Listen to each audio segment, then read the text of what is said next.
राज साहब ठाकरे जो है उनके लिए मराठी का मुद्दा और मराठी मानुस उनके लिए उनको काम करना है। तभी मैंने जाना कि अभी मेरे को राज साहब ठाकरे के साथ जाना चाहिए, उनके ऊपर अन्याय हुआ है और तभी से मैंने पार्टी ज्वाइन की। राजनीति का मतलब अभी कोई लोग बोलते 80% राजकारण 20% समाजकारण, ऐसा कुछ नहीं है। और हमारे पार्टी का मकसद है कि 100% समाजकारण। एजुकेटेड पीपल रहेंगे तो उनका माइंड सेट होता है कि मुझे क्या करना है। अनएजुकेटेड पीपल, मैं बोलता हूँ कि आप पॉलिटिकल कोई भी हो जिसकी लिस्ट निकालोगे 80% लोग अनएजुकेटेड है। हमारे जो बोला हमारे प्रेसिडेंट है नवी मुंबई के जो गजानन काले साहब, उनके नेतृत्व में हमने एनएमसी से बात करके 7.5 करोड़ रुपए नवी मुंबई के जो नागरिक थे उनको रिफंड दिए। रिफंड मेरे को किसके धर्म के विरोध में मैं नहीं है, मेरा विरोध है लोगों को तकलीफ होता है उसके विरोध में है, मैं धर्म के विरोध में नहीं हूँ।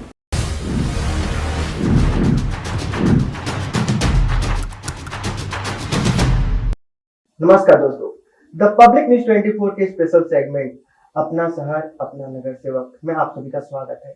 आज हम पहुंचे हैं नवी मुंबई में। आज हम यहाँ से जानेंगे कि अपने नगर सेवक यहाँ पर किस प्रकार काम कर रहे हैं, उनकी पर्सनल लाइफ कैसी है और प्रोफेशनल लाइफ कैसी है। आज हम बात करने वाले हैं मनसे प्रतिनिधि अभिजीत देसाई जी से। उन्होंने अपने राजनीतिक करियर की शुरुआत कैसे की और उन्होंने अपने क्षेत्र में क्या क्या काम किया है और उन्हें क्या लगता है आने वाले समय पर क्या काम किया जाना है। तो अभिजीत जी, हमारे शो में आपका स्वागत है। नमस्ते। और सबसे पहले हमारे शो का सर एजेंडा रहा है कि अपने नगर सेवक को पहचाने। तो सर सबसे पहले मैं जानना चाहूंगा आपके बारे में, अपने राजनीतिक करियर की शुरुआत कहाँ से की सर? एक्चुअली मैं एक छोटे फैमिली से हूँ, लेकिन जभी से मैं जानता हूँ कि राज साहब ठाकरे जैसे ही शिवसेना से बाहर निकले, क्योंकि मेरे पिताजी है कट्टर शिवसैनिक थे, अभी भी है, लेकिन मैं जब भी राज साहब निकले तो शिवसेना से, तभी मैं उनके पीछे पार्टी ज्वाइन की। और जब भी ज्वाइन की तभी मैंने देखा कि राज साहब ठाकरे जो है उनके लिए मराठी का मुद्दा और मराठी मानुस उनके लिए उनको काम करना है। तभी मैंने जाना कि अभी मेरे को राज साहब ठाकरे के साथ जाना चाहिए, उनके ऊपर अन्याय हुआ है और तभी से मैंने पार्टी ज्वाइन की। सर अपने स्कूल लाइफ के बारे में कुछ बताइए। हाँ, मेरा एजुकेशन पूरा गांव में हुआ है। मेरा गांव है रोहा करके, इधर से नज़दीक 2.5 आवर्स में है एक्चुअली। तो उधर मैंने एजुकेशन किया कि फिर मैंने टेक्निकली बैकग्राउंड किया, मैंने उधर 10th किया, फिर बाद में 12th किया, उसके बाद मैंने डिप्लोमा किया मैकेनिकल में। तो एजुकेशन मेरा ऐसा रहा कि एकदम मिडिल क्लास फैमिली से मैं हूँ और एजुकेशन करके जॉब लग गए। आज भी मेरा जो ये है जो बिजनेस है, एक्चुअली मैकेनिकल बिजनेस है मेरा एक्चुअली, जो मैं एक्सपोर्ट वगैरह करता हूँ, जो मेरा उसके ऊपर मेरा पेट भरता है। मेरा पॉलिटिकल की वजह से मेरा ये राज साहब ठाकरे के ऊपर प्यार है मेरा, कि ये राज साहब ठाकरे कुछ कर सकते मराठी मानुस के लिए, महाराष्ट्रियन लोगों के लिए, उनके लिए मैं काम करता हूँ और उनकी वजह से मैं पार्टी में हूँ। तो सर जैसे हर किसी के माँ बाप का सपना होता है कि अपने बेटे को किसी सरकारी पद में देखना चाहते हैं या उनका कोई विशेष होता है, तो आपके जो माता पिता हैं वो आपको क्या शुरू से बताते थे कि क्या बनना है, या वो उनकी क्या उम्मीद थी? नहीं, मैं आपको पहले शुरुआत में ही बताया कि मिडिल क्लास फैमिली जो रहती है उसमें जो भी हमारा रहता है माँ पिताजी, उनको लगता है कि मेरा बच्चा एजुकेशन लेके तुरंत कोई जॉब लगे, ठीक है। तो वैसा ही उनकी भी इच्छा थी कि ये छोटा मोटा जॉब लगे। और जब भी बॉम्बे में आया तभी मैं मुंबई में आया जैसा ही, तो मुंबई में आके मैं टेक्निकल बैकग्राउंड था मेरा मैकेनिकली, तो मेरे को जॉब मिला अच्छा खासा। मेरा भाई था और मैं दोनों ने हमने शुरुआत की और 10 साल तक मैंने ये किया, जॉब किया। उसके बाद मैंने 10 साल के बाद मैंने बिजनेस स्टार्ट किया और आज बिजनेस भी मेरा अच्छा चल रहा है। और फिर उसमें थोड़ा टाइम मिलता हो तो उसके हिसाब से मैंने पॉलिटिक्स में मैंने रुचि रखी और रुचि रख के अभी 10-12 साल से मैं गजानन काले साहब जो हमारा बोला आपको कि उनके सहवास में मैं अभी काम कर रहा हूँ, उनके नेतृत्व में काम कर रहा हूँ अभी। तो उनकी वजह से उनसे कुछ सीखने को मिल रहा है। और राज साहब ठाकरे, अमित ठाकरे, ये जो है उनका खूब सपोर्ट है हमको। तो सर आपके लिए राजनीति का मतलब क्या है? राजनीति का मतलब अभी कोई लोग बोलते 80% राजकारण 20% समाजकारण, ऐसा कुछ नहीं है। राज साहब ठाकरे बोलते हैं कि 100% समाजकारण होना चाहिए, लोगों को हेल्प होना चाहिए। आपने देखा होगा कि कोरोना में बाकी जो पार्टी थी वो घर पे बैठे थे, लेकिन हमारा जो महाराष्ट्र सैनिक है वो दिन रात करके पूरा जुट रहा था कि लोगों के हेल्प के लिए। तो मेरा मकसद तो है और हमारे पार्टी का मकसद है कि 100% समाजकारण, कि लोगों को हेल्प होना चाहिए। सर बहुत सारे मुद्दे उठते हैं जिसमें बोला जाता है कि एक तरफ हमको गांधीगिरी करना है, एक तरफ बोला जाता है भगत सिंह बनना है। तो आप किसके एजेंडे को फॉलो करते हैं, भगत सिंह बनना या गांधीगिरी करना? नहीं, मेरा व्यक्तिगत मानना यह है कि भगत सिंह तो सबको होना है, ठीक है, लेकिन गांधी को और भगत सिंह को ऐसा आप डिवाइड नहीं कर सकते हैं। दोनों के योगदान उतने ही भारत में। तो नगर सेवक का दायित्व क्या होता है अपने नगर को लेकर, अपने वार्ड को लेकर, आपको क्या लगता है? मतलब मैं अभी राजनीति में तकरीबन 15 साल से हूँ, तो मैं देख रहा हूँ कि लोगों को नगर सेवक के प्रति, लोगों को भी जो राजनीति के प्रति लोगों की रुचि कम हुई है, उसका रीजन ये पॉलिटिकल बंदे हैं जो पॉलिटिक्स का यूज अपने फायदे के लिए करते हैं। मेरा मानना है कि एजुकेटेड पीपल ये राजनीति में है नहीं। एक्चुअली एजुकेटेड पीपल रहेंगे तो उनका माइंड सेट होता है कि मुझे क्या करना है। अनएजुकेटेड पीपल, मैं बोलता हूं कि आप पॉलिटिकल कोई भी हो, जिसकी लिस्ट निकालोगे 80% लोग अनएजुकेटेड है। वो आईएएस को ये करते हैं, टीच करते हैं या आईएएस को सिखाते हैं कि क्या करना है। मतलब आईएएस को सिखाने के लिए ये जो पॉइंट है मुझे पसंद नहीं है कि आप एजुकेटेड, मिनिमम एजुकेशन आपका ग्रेजुएशन या डिप्लोमा व्हाटएवर आपका मिनिमम एजुकेशन रहना चाहिए। ये चौथी पास, थर्ड, फोर्थ किया हुआ बंदा आज कॉर्पोरेटर है, तो ये मुझे पसंद नहीं है कि ये लोग कुछ भी दिशा नहीं दे सकते, ये लोग कुछ भी दिशा नहीं दे सकते, ऐसा मेरा मानना है। जो मुद्दे उठाते हैं आप, उसमें कितना सपोर्ट आपको मिलता है पब्लिक का, और क्या आपको लगता है जो मुद्दे उठ रहे हैं उसके अलावा भी और उठाने वाले मुद्दे हैं समाज में? समाज में काम करने के लिए बहुत से मुद्दे हैं। आज के इसमें कि कोरोना के बाद लोगों के जॉब निकल गए हैं, लोगों के पास पैसा नहीं है, लोगों को बहुत तकलीफ है, स्कूल की फीस भरने के लिए पैसा नहीं, लाइट का बिल भरने के लिए पैसा नहीं, रेशनिंग लाने के लिए पैसा नहीं। ऐसी हालत मिडिल क्लास लोगों में है। लेकिन कोई भी पॉलिटिकल हो, जो कोई भी है, तो उसमें कोई योजना आती है। हमारा काम क्या है सर, कॉर्पोरेटर का काम क्या है, वो करना चाहिए। कॉर्पोरेटर का काम क्या है कि आपका जो विभाग है उधर जो कॉर्पोरेशन की तरफ से जो आपकी स्कीम आती है, अभी हमारे एनएमसी में अच्छा स्कीम है। कोरोना में जो गुजर गए उनके लिए कुछ पॉलिसी थी, 50,000 रुपीज दे रहा था। फिर हमारे पास जो एजुकेशन के लिए वो शिष्यवृत्ति आती है, वो शिष्यवृत्ति हम लोग दे सकते हैं। वो लोगों को पहुंचाना हमारी जिम्मेदारी है, जवाबदारी है। आपसे जानना चाहूंगा कि आपने आम पब्लिक के लिए क्या क्या काम किया है, क्योंकि एक तरफ आप बता रहे काम होना चाहिए, मैं जानना चाहता हूँ कि आपने आम पब्लिक के लिए कितना काम किया होगा अभी तक? तो हमारा वही बोला, ये हमारी जो शाखा है, ये न्याय मंदिर है। इधर कोई भी बंदा आता है, अभी स्कूल की किसकी फी नहीं भरी है, उनको एग्जाम में बिठा के नहीं दे रहा था। हमारे जो विद्यार्थी सेना है, हमारे एक सेल है मनसे की, विद्यार्थी सेना के साथ लेके हम लोग उसकी स्कूल का उसको एग्जाम में बिठाता है, हम लोग ऐसे काम किए। उसके बाद कोरोना का जो ये था पीरियड था, कोरोना में सबसे ज्यादा काम एमएनएस ने किया है। तो कोरोना 2 साल जो रहा है सर, हाँ, 2 साल का एक ऐसा टाइम था जो किसी ने एज्यूम नहीं किया होगा कि ऐसा टाइम देखने को मिलेगा। उस टाइम पर सर एमएनएस ने क्या काम किया और आपने अपने वार्ड में क्या क्या काम किया? कोरोना जो था पीरियड था, उसमें सबसे किसी को आइडिया नहीं थी क्या था, तभी टोटली पूरा स्टॉप हो गया था। स्टॉप हुआ था तभी हमारे जो सैनिक है, महाराष्ट्र सैनिक है जो मेरे, वो महाराष्ट्र सैनिक तभी ये था कि हमने क्या किए कि तभी एपीएमसी बंद हो गया था, शॉप सब बंद हो रही थी, मेडिकल सिर्फ चालू था, ऐसी सिचुएशन थी।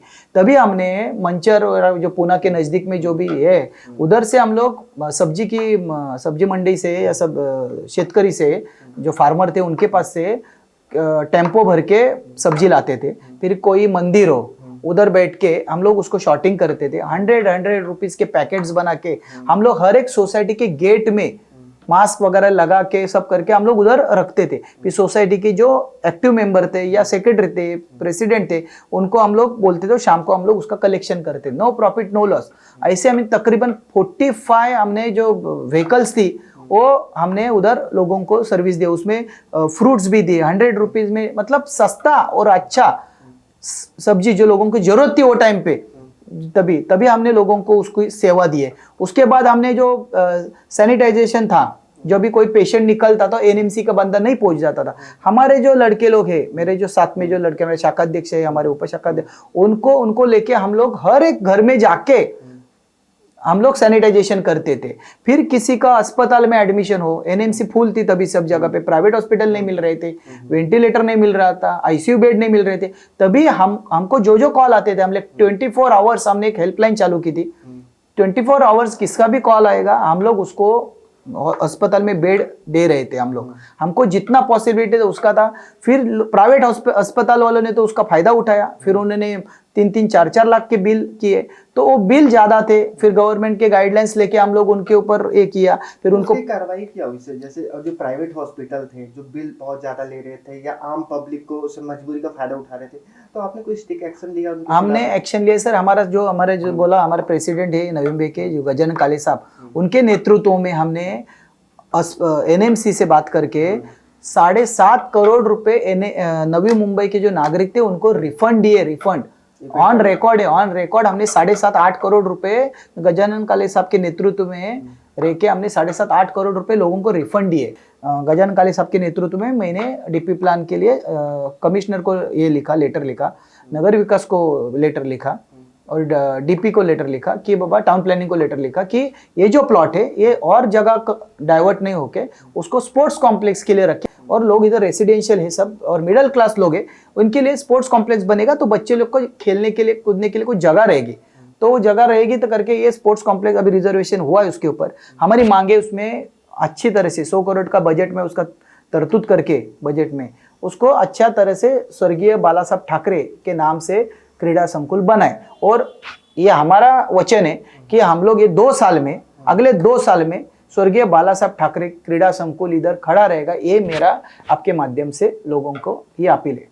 सर, इसमें राजनीति बहुत सारी हो रही है कि सब अपना क्रेडिट लेने पर जुड़े हुए हैं कि हमारा काम है, हमने एप्लीकेशन दिया था, हम इसमें काम कर रहे हैं। तो एक्चुअल जो क्रेडिट लेने की जो राजनीति हो रही है, इसके पीछे आपका क्या बोलना है कि आखिर एक्चुअल वर्क कौन कर रहा है और क्रेडिट कौन लेके जा रहा है? नहीं, क्या होता है सर, ये मैं अभी आप मेरे को पूछेंगे तो ऑब्वियसली बोलूंगा सर मेरा क्रेडिट है, मेरे पार्टी का क्रेडिट है, ठीक है, लेकिन एक्चुअल में लोगों को मालूम है, क्योंकि 3-3.5 साल से लोग देख रहे हैं कि इधर वार्ड नंबर 84 है, पुराना वार्ड है, इसमें कौन काम कर रहा है, कौन एक्टिव है, कौन सी पार्टी काम कर रही है, किसके जो हमारे महाराष्ट्र सैनिक कितने काम कर रहे हैं। और ये जो स्पोर्ट्स कॉम्प्लेक्स के लिए जो बोला, विजन रहना चाहिए। मैं आपको बोला कि विजन है हमारा कि हम लोग पॉलिटिक्स में आया है किसके लिए। जैसा नासिक में राज साहब ठाकरे ने जो कुछ किया है वो हमारा विजन था, हमारा नेता ही दूरदृष्टि वाला है, तो उसका इफेक्ट हमारे ऊपर तो होगा ही।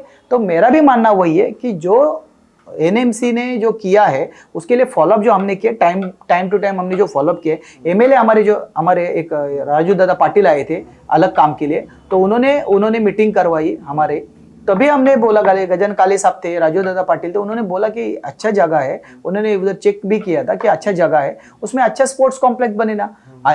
अभिजीत बांगर साहब का स्पेशली मैं धन्यवाद देना चाहता हूँ कि उन्होंने पॉजिटिव लिया वो मीटिंग, उसके बाद वो सब चीज किया और 2018 से 2022 अभी 4 साल होने को है, उसका रिजल्ट लोगों को मिल रहा है। मैं अभी बोल रहा हूँ 2025 के पहले उधर बड़ा स्पोर्ट्स कॉम्प्लेक्स बनेगा। एएमएनएस का जाहिरनामे में, वचननामे में ये चीज रहेगी।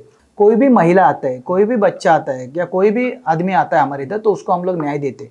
अभी पिछले साल ही हमारे पास एक ऐसा आया था, एक लड़की को एक बंदा तकलीफ दे रहा था, ठीक है, हम लोग उसके घर पे घुसे थे, उसको समझाए थे, हमारे तरीके से समझा, हमारा तरीका मालूम है आपको, शांति से हमारे तरीके से समझा, वो समझ गया, ठीक है। तो हमारे पास कोई भी कंप्लेंट आती है तो हम हमारे तरीके से उसको समझाते, समझ गया तो ठीक है, नहीं समझा तो आपको मालूम है। लेकिन कोई भी महिला के ऊपर ऐसा कुछ अत्याचार होता है तो हमारी सेल जो है, महिला सेना है जो, वो महिला सेना एक्टिव है और हम लोग उनको साथ देते हैं। तो जो बोला आपको कि कोई भी ऐसे महिला आती है, पीड़ित महिला आती है, उसको 100% न्याय एमएनएस के शाखे में मिलता है। आप आंदोलन करते हैं, लेकिन यूनिक आइडिया कहाँ से आता है? जैसे आपने रोड का भी आइडिया निकाला, तो आपने गड्ढे का नाम उनके नाम पर रख दिया है, जितने भी पॉलिटिशियन थे उस समय या जो एनएमसी में काम कर, तो ये आइडिया आता कहाँ से सर आपको? नहीं, मैं वही बोला ना, हमारे जो राज साहब ठाकरे है वो एक कलाकार आदमी है एक्चुअली। तो हमको जो आइडिया आती है, जो हमारे अभी काले साहब है, गजानन काले साहब है, वो एक एजुकेटेड पीपल है। वो सब हमारे हमारे एमएनएस में क्या है, हम अभी मैं खुद मैकेनिकल हूँ, तो हमारे इसमें क्या है कि लोग एजुकेटेड पीपल है। आइडिया सर आपको एजुकेशन से ही आइडिया आती है आपको, ठीक है ना। तो आइडिया तो हमारे पास बहुत से है, आंदोलन हम लोग करते हैं, उसके रिजल्ट भी देते हैं। जैसे राज साहब ने बोला कि कोई भी आंदोलन हमारा देखो, लोग उसका अपप्रचार करते हैं, लेकिन कोई भी आंदोलन ले लो हम लोग उसको पूरा करते हैं। जैसा मैं बोला कि हमने अभी स्टील प्लांट का महीने लिया है, कोई भी एक सब्जेक्ट लिया तो उसको हम लोग छोड़ते नहीं है। तो कम से कम आप एमएनएस का नवी मुंबई का आप देखोगे, कोई भी हमने सब्जेक्ट ऐसा आधे पे छोड़ा नहीं है। हर चीज को हम लोग फॉलोअप करते हैं और उसको पूरा करते हैं। अभी कुछ दिन पहले ही राज साहब ने पुणे में एक जनसभा को आंदोलन किया था, और इससे पहले नवी मुंबई में भी किया था थाने में। तो उनके आंदोलन को दबाने की कोशिश की गई थी, जो एक बहुत ही गंभीर मुद्दा था, और जाहिर सी बात है मुद्दा उठना चाहिए। तो सर वो मुद्दा आज वापस उठने वाला है या मुद्दा दब गया? नहीं, वही बोला, आपका मुद्दा क्या है, भोंगे का मुद्दा है। Yes sir. भोंगा आपको करोगे तो भोंगा जो मुद्दा था, आप आज देखोगे उसके 80% रिजल्ट है आज के डेट में। आप देखो, आप उसका सर्वे करो मांगते तो 80% भोंगे जो लग रहे थे सुबह में वो बंद हो गए। क्योंकि सुबह में क्या होता था, जो लोग नाइट में नौकरी करते, रात को जॉब करते, सुबह जल्दी आते, और जब भी आते तभी उसका अलार्म उनका बजता था, लोगों को तकलीफ हो रही थी। राज साहब ने जब भी मुद्दा उठाया उसका तकलीफ हमें भी हुआ। मेरे वार्ड में मेरे को डिटेन किया था पूरा रात, मेरे जो कार्यकर्ता है, हाँ हमको बोला ना साहब ने 70,000 कार्यकर्ता हमारे डिटेन किए थे बिना तकलीफ के। मतलब वही था कि मुद्दा हमारा जो था वो लोगों को तकलीफ हो रहा था, इसके लिए था। साहब सर ने, हमारे राज साहब ठाकरे ने क्लियर बताया था, मेरे को किसके धर्म के विरोध में मैं नहीं है, मेरा विरोध है लोगों को तकलीफ होता है उसके विरोध में है, मैं धर्म के विरोध में नहीं हूँ। मैं जनता को निवेदन करता हूँ कि आगे में जो इलेक्शन होने वाला है 2022 में होगा या 2023 के स्टार्ट में होगा, उसमें आप एमएनएस के उम्मीदवार को चुन के दे दो। जो हमारा जो नेता है राज साहब ठाकरे, उनका जो विजन है कि महाराष्ट्र उनको ऐसा बनाने का है, जो बोला सर ने कि आप हमें चुन के दे दो, फिर बाद में आपको क्वेश्चन करने के लिए नहीं मिलेगा। ये मेरा साहब का वर्ड्स है, यही मैं बोलता हूँ कि मेरा वार्ड में तो मैं बोल सकता हूँ कि इसमें जैसा बोला स्पोर्ट्स कॉम्प्लेक्स जो मेन है, स्पोर्ट्स कॉम्प्लेक्स बनाएंगे हम लोग। फायर स्टेशन का मांग की थी, वो रिजर्वेशन उसका भी मिला है, वो फायर स्टेशन आएगा उसके लिए। फिर मेरी मांग है कि ये हमारा वार्ड नंबर प्रभाग नंबर 31 है, उसमें एक भी आरोग्य केंद्र नहीं है एनएमसी का। तो एक एनएमसी के जो भी सिडको के प्लॉट अभी इसमें हम लोग कर रहे हैं कि एक उसमें आरोग्य केंद्र रहना चाहिए, जिसके जो बच्चे लोग रहते हैं उनका टीकाकरण हो, या कोई अभी जो कोरोना काल में जो डोज आया था वैसा डोज लोगों को मिले। तो ये आरोग्य केंद्र की मांग रहेंगी हमारी, और वो हम लोग कंप्लीट करेंगे। तो दोस्तों, जैसा कि आपने देखा कि हमने बहुत सारे तीखे सवाल पूछे और उन सवालों का भी आंसर लिया जो जनता जानना चाहती है।